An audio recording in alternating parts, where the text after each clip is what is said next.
Ano daw? Eto, meron pahayag etong si Badoy. Nako, hindi na, oy. Sino makikipag-partner sa mga kasinungalingan nyo? Bistado na po kayo. Actually, ang totoo, matagal na kayong bistado sana eh. Wala lang pagkakataon na merong magsalita, merong humarap sa inyo.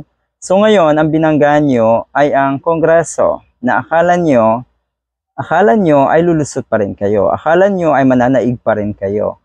Ayan.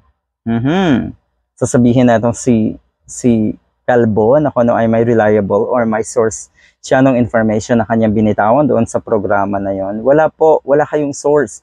Kayo mismo ang naghahabi ng mga kasinungalingan na yan. Sino naman ang magtitiwala sa inyo ng mga resource person? Natural, wala. Okay? Matagal na po kayong bestado. Matagal na po kayong nagkukunwari. Nakasangla ang inyong kaluluwa sa mga tao katulad ng mga Duterte at ni Kibuloy na rin, sigurado. Nakasangla yung kaluluwa nyo sa halagang 100,000, di ba? Pumayag kayo na maging ganyang kababa ang trabaho nyo. Siguro iisipin nyo may mga naniniwala sa inyo. Pero take note, mga katulad nyo rin yun. Mga oto-oto at nagpapagamit. Nagmamaang-maangan na rin. Pero yung mga taong nag-iisip ng tama, Diyos ko, negatibong-negatibo ang tingin sa inyo. At napakababa na rin syempre ang tingin sa inyo. Kaya good luck. Anong sabi natin si Badoy? Alright, ito yun. SMNI is being silenced daw because of the current being silenced. Parang binubusalan daw ang SMNI. Okay, ulitin natin. Ito yun. SMNI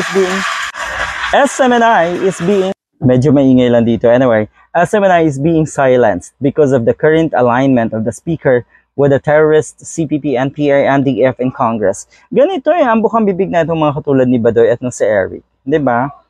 Ang ginagamit nila, in fact, ay yung mga CPP, NPA, NDF, mga terorista lahat ng makita nila na iniisip nila na kalaban at makakaliwang grupo ganito ang bansag nila. Gamit na gamit itong salitang ito na itong mga damuhong ito. Okay? Kaya talamak sa kanila ang man-red tag.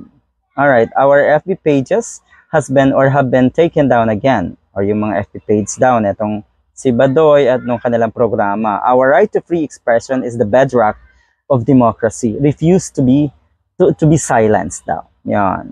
Sige, patuloy kayong magsalita. Pero kasi kitang-kita na yan ang mga kababayan nating nag-iisip ng tama na yung ginagawa nyo ay para sa mga Duterte, para kay Kibuloy at para sa iilan na nasa pwesto. Alam natin kung bakit nyo yan ginagawa. Alam ng mga kababayan natin kung bakit ganun kayo katalamak sa red tagging at kasinungalingan para sa inyong mga iniidolo.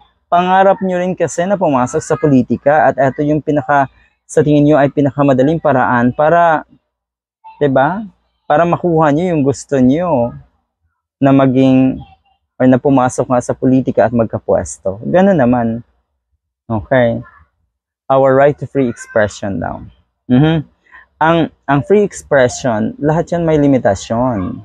Hindi porket meron tayong rights for free expression, hindi ibig sabihin ay, nako, di ba, titirahin mo na lahat ng tao, i-criticize mo na lahat ng sa tingin mo or sa yung mga taong ayaw mo, yung mga institution na ayaw mo, di ba, or ayaw ng Panginoon nyo.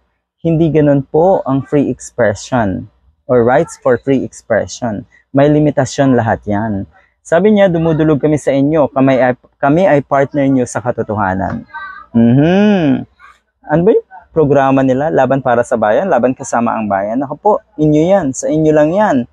Hindi kasama ang bayan sa inyong pinaglalaban. Dahil sa tingin ng nakararami, pansarili yung interes ang inyong ipinaglalaban. Wala kayong pagmamahal in fact sa ating bansa. Wala kayong pakialam dahil ang nakikita natin, kayo po ang panggulo ng ating bansa. Sa madalit salita, salot kayo ng ating lipunan.